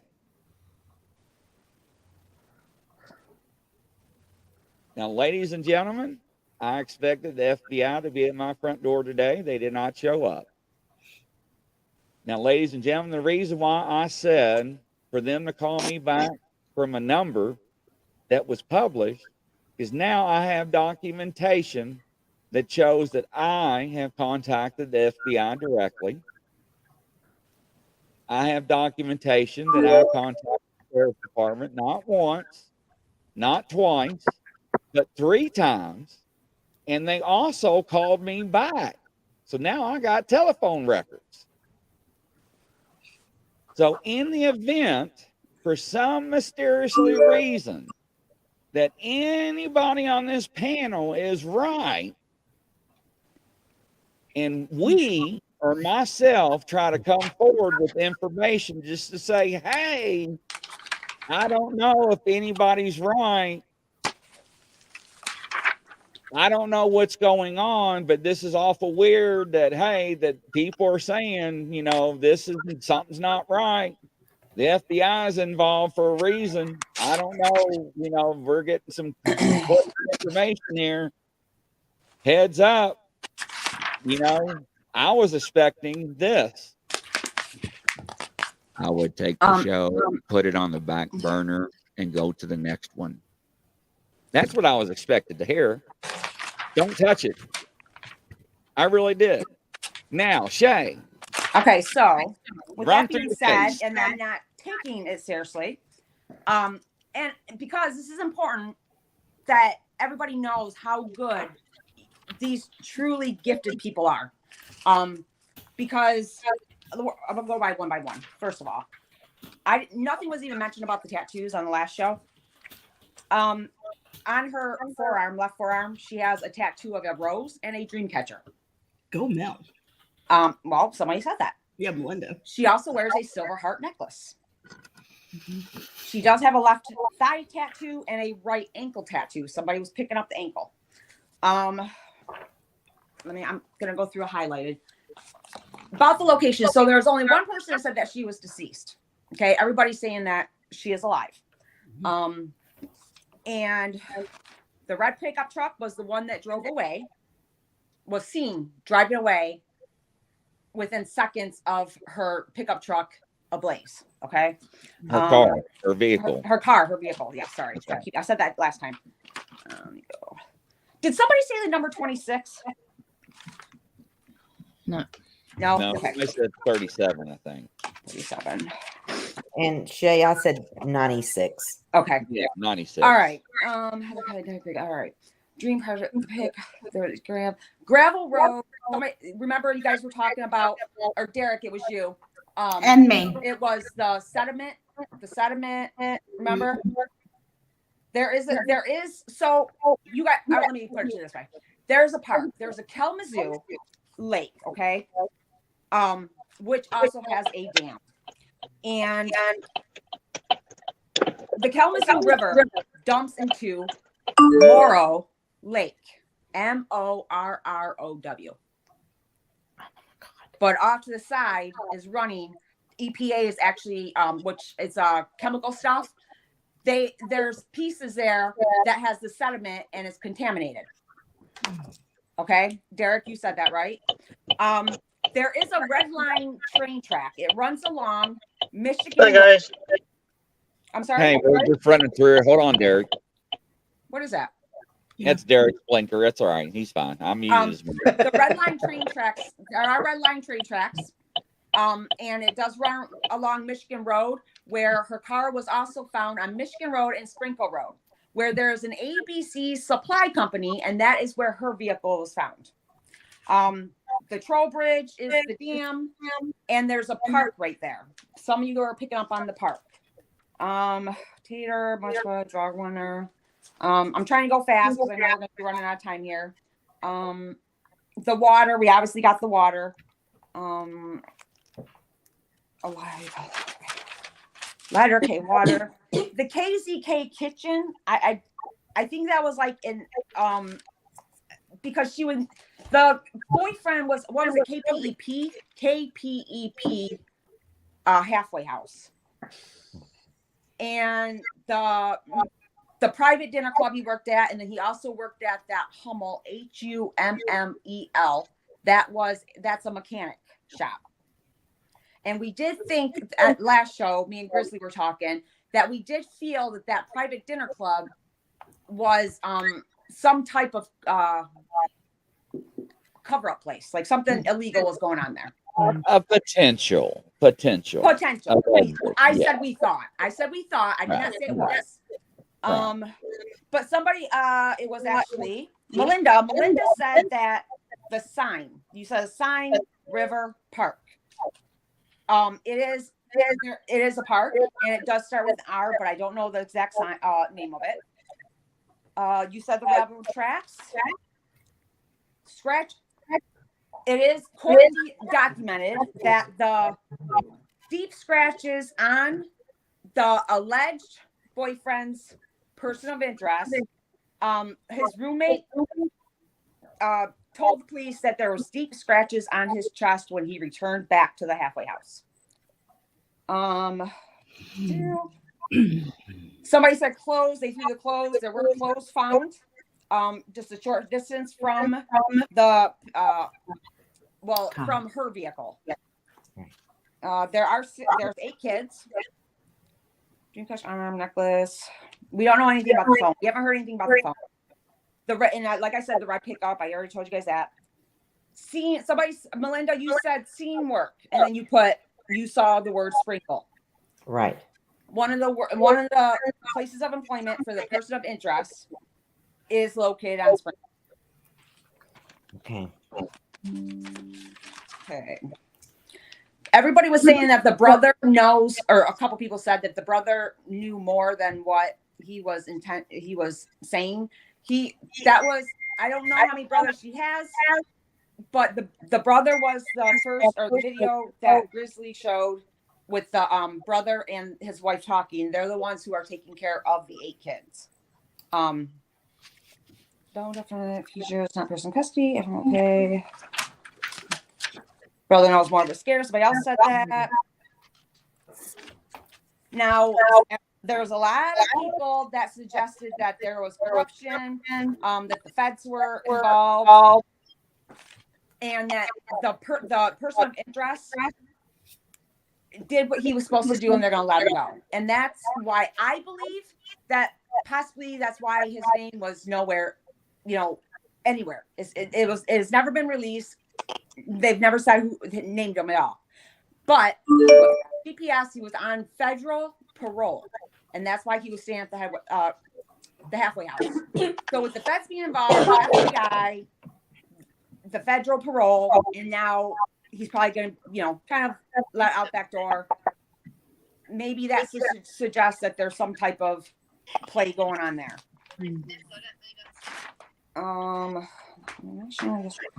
Group of friends. No, ladies and gentlemen, everybody's innocent until proven guilty in a court of law. And what we're doing here is all theory and theorized. We do not have any proof that anybody's done any wrongdoing. The father of the children, the person that's named as the father of the children, in the Michigan Department of Corrections, I couldn't find anything, meaning that he was never incarcerated in Michigan. So that could very well be in. Somebody asked or said that, was he in trouble? And somebody had said no in the past. Now her DNA, people were saying that it was her DNA. There was blood and hair found in her burned vehicle, and that's what led them to believe that, or what they're stating, that there's enough evidence in there that they're being led to believe that there was foul play involved in that. That she was no longer living, that they're expecting. Matter of fact, they said that now that the weather's getting nicer, that they believe that somebody's going to find her. And for them to make this statement, they believe that somebody will find her along the roadway, or along, shallow, like under the brush, and she'll defrost, and the smell, or they'll walk past her. Now, somebody was saying that her hands were cold. She was cold. That's a good possibility, but for that to be mentioned, I thought that was kind of odd. Faked her death. Canada is, I don't know. I know, especially the international people, Canada is right next. Michigan is one of the states that borders Canada, and we have many ways of crossing to Canada in many different cities in Michigan. So that is very plausible. Inside job, allowing politicians. Somebody was saying that she knew the politicians, the police officers, the FBI. I don't know. Nothing's been said about a ring. A couple people did say about the ring. Somebody said it was. They just kept seeing a ring. The other person said that they were seeing a silver ring, but they had thought it was the perps. Yeah. And Inland Lake, which is what we were discussing with the gravel road. That is correct. You guys picked up on so much. There's only one person that said that she was deceased, but my question is, she knew the person that said that she was deceased. She did pick up on the DNA and the hair, but there was other suggestions that they think that another young woman may have maybe lost her life, and maybe Heather, if she is living, is using that person's name. So I don't know if somebody was saying Hannah, but then again it was H and it was Heather. And that's why I asked somebody that has anybody picked up on if there's another girl who is deceased, if anybody was picking up on that young lady, that could possibly be the person that is the identity Heather's using, if that is the storyline. Well, I picked up an A. Could be Abigail, Abby, or like Amanda or Amy. I'm picking up the initial A with the other girl. Chris, didn't somebody else say that? Like not on air though? I'm hearing the name. What did you say? Didn't somebody else pick up on No, whoever just spoke. Me. Yes. What did you just say? I said I'm hearing the name Amy. There you go. Thanks, Lily. You're welcome. Okay. I'm gonna put Amy. But somebody else was saying, not on air. Somebody said off of air that it was an A. Yeah, they did. They kept seeing the word a woman's or a lady's name or a girl's name, Abby or something along those lines, right? Yeah. Okay. Yes, they did. Okay. All right. So because now I So can see, go like, Amos actually and this look. is how things come together. So you get a group of people that have abilities, and everybody has pieces of a puzzle, and they take the pieces of the puzzle and we put them together to see what is formed. It forms a picture or it doesn't. So you take it or leave it. I don't know. So Was she deceased or is she considered alive? we don't know. We don't know. She's still missing. They say it's a homicide. All right. Is that why the feds are involved? But there's no body. I don't understand why the feds are involved straight up front when there's no. I don't get it. So now, Grizzly, let's bring up what we discussed last night. Go ahead. No, you tell how the FBI and how they the whole. I did. I told him. I already told him. I called. So nobody knew that he had called the FBI and what the story that he had just said. So you guys come on, and that's why we said no holds barred. You guys all start coming up with the corruption, FBI's involved, the feds are involved, the I didn't even notice the person, the sheriff or whoever was in the video laughing. Well, now this is kind of weird, don't you guys think? That you guys all came up with this. You guys did not know what took place. That there was a call. Ladies and gentlemen, was trying to reach out to the authorities and just give them a courtesy, be like, hey, look, we're getting information from people that does this, and I don't know what is right or wrong, but we're getting information that's kind of contradicting what you're saying on the air. I don't know if you're whatever you're all doing, but here's what I'm getting. Heads up. What do we do? Where do we go? But that didn't happen. So. And somebody had said that the reward money is basically a show. So what I was saying at the beginning of the show is that you guys we all do this to help. Yeah. To help. The goodness of our hearts. You guys have these abilities. You guys knew not any of this. And stuff that wasn't even said on air or anywhere you guys have mentioned. Grizzly calls the the poster and the numbers provided. And they treat them like that and don't even want to know anything more. I'm sorry, ladies and gentlemen.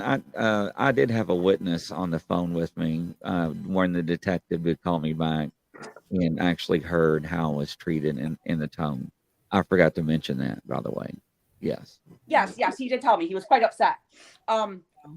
So why I'm did you put fine. in the I one wish I phone would've number? The recorded one it. phone number wasn't even a working number. No, that's crazy. Correct, Grizzly? That is correct. So you have all these people looking, searching, doing all this. Then they do have information or something that they could share that they think could possibly help. And you treat them like that if they get a hold of a working number. And then you have the family who do not want to make any appearances, do not want to shed details, but they want to allude to the fact that, oh, but we will gladly take your donations and your money and not come help find my sister.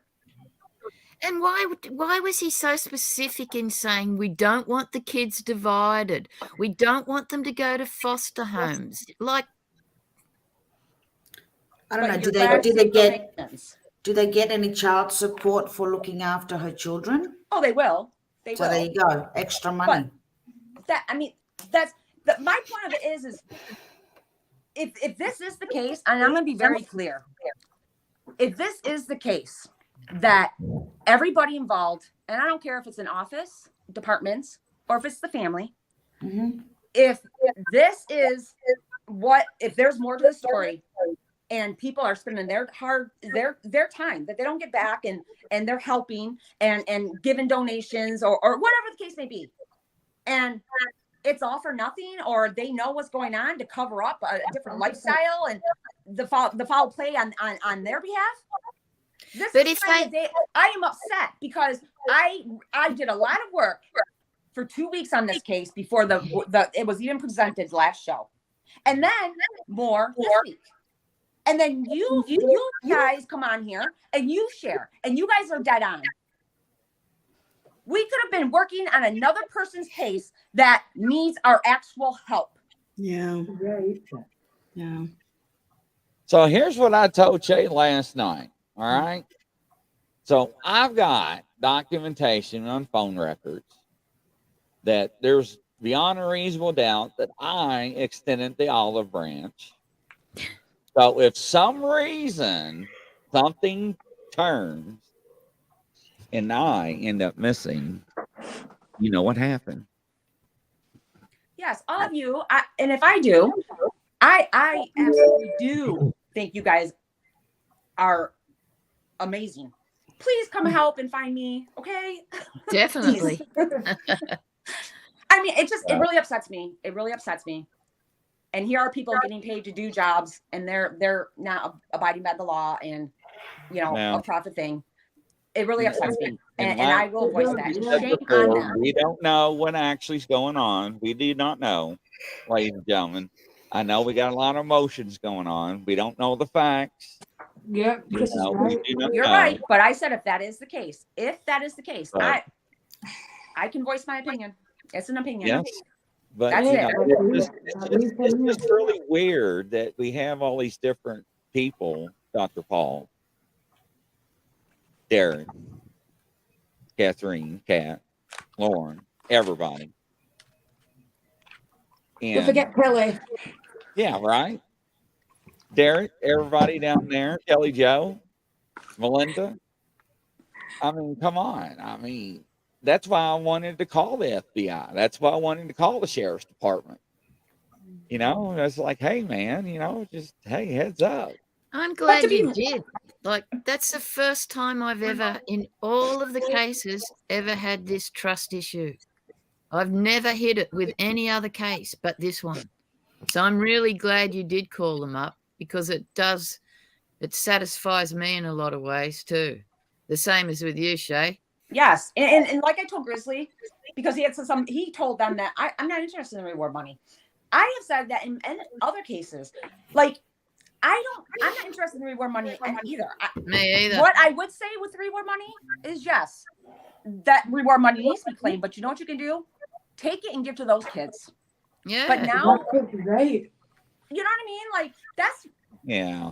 It's supposed to be out of the goodness of our hearts. But $5 grand. It's like a in this for any type of reward or bounty that's out there. Now, I have had people say, Grizzly, hook me up with one of your psychics and let's split the money. No, I don't work that way. I'm sorry. Well, that kind of shows that person's character, though, too. So you just got to, yeah.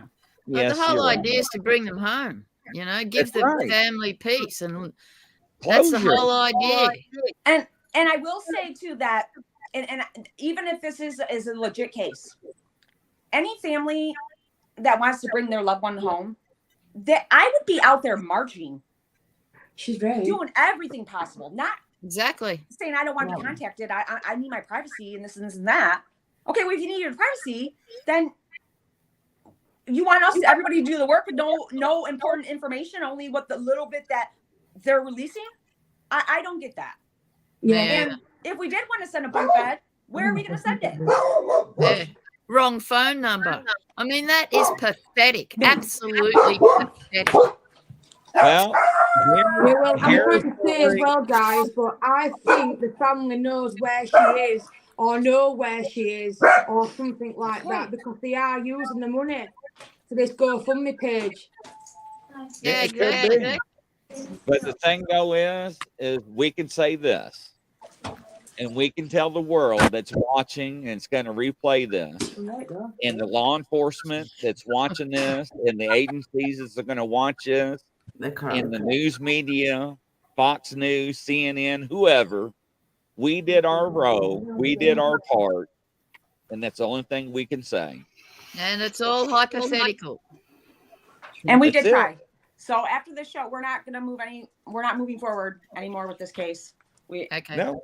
Because nothing we find or any details or information is where's it going to go. You know, they're not going to do anything with it. We're going to be laughed if we can even get a hold of anybody at this point. What So they we're not say gonna about the say wrong more phone tomorrow. number? I didn't get that far. I'm not surprised. What'd she say? She said, What'd what you they say? say about the wrong phone number? Oh. Or the phone number didn't work. I said I didn't get that far. So, you know, and like I told Shay last night, you know, hindsight, you know, I did have a witness, but the witness I had is irrelevant because what the person is If to you're me. serious, Chris, if you're serious, write a letter, send it certified mail through safe, and just type it up and say what happened, and send a copy to your lawyer so that you cover yourself, and then we'll see what happens. No, why would we don't? But it's not Well, illegal just to thing say that you because tried to do your right part as a citizen, and it wasn't. it's documented. Well, It's documented. You know what I mean? recorded Why it. should I we should've take recorded money the out of our conversation. pockets now? And then it's just getting brushed off somewhere. Yeah, true. You know what I mean? What are they going to go? They're going to say, "Well, he did try to call, but I didn't figure you were serious." Now you didn't do your due diligence, then. You know. I'd say they probably are watching all of this and know exactly what we're all saying. Yeah, I agree. So I don't really care as long as they bring the right people home. I'm You still know. waiting for this tomorrow. Yeah, see if I get hacked again. There was no ill intentions, regardless of how we look at it. There was no ill intentions. That's No, right. we're not. You know, we're just here trying to help, and this is what there's Facebook groups out here doing the same thing, ladies and gentlemen. But only thing we're doing is we're taking it a step further, you know, trying to get people involved. And, you know, I mean, we're showing, you know, the flyers out there for people to call.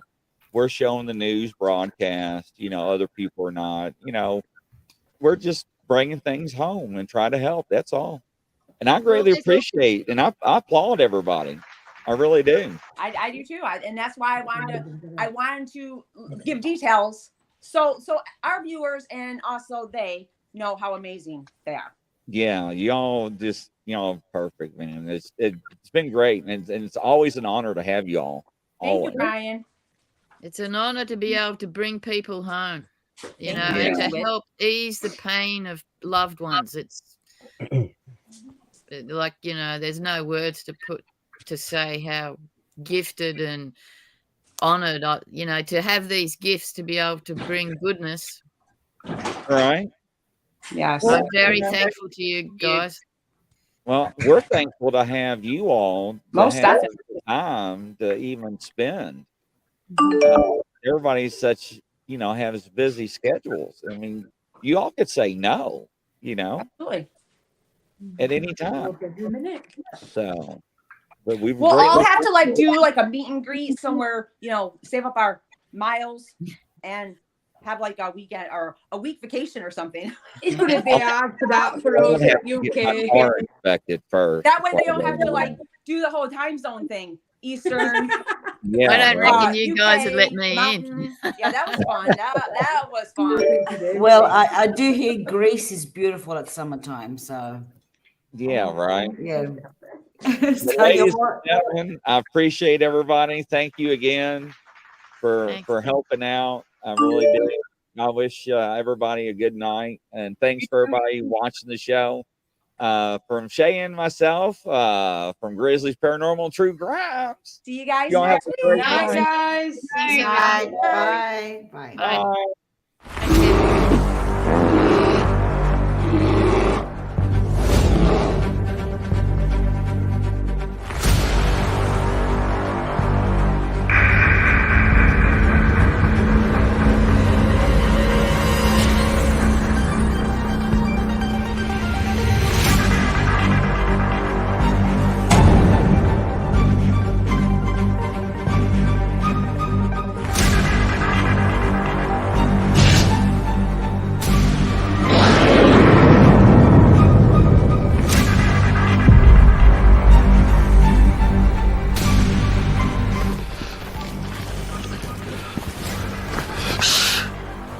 It's a grizzly. Should we get out of here? No, we're gonna watch and listen.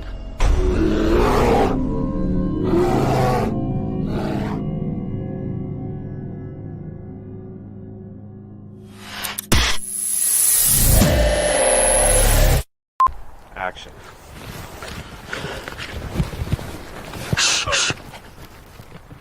It's a grizzly. Oh, shit, should we run? No. Action.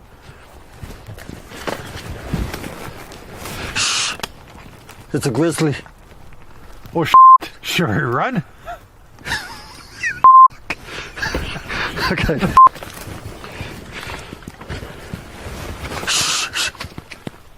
It's a grizzly. Are you sure it's not a chipmunk?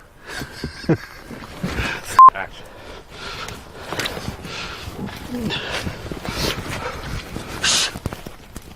No, I'm out of here. Action.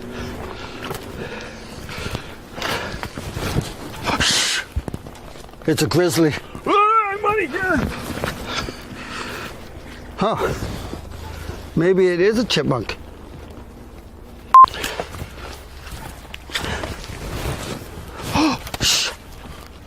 It's a grizzly. Are we gonna die?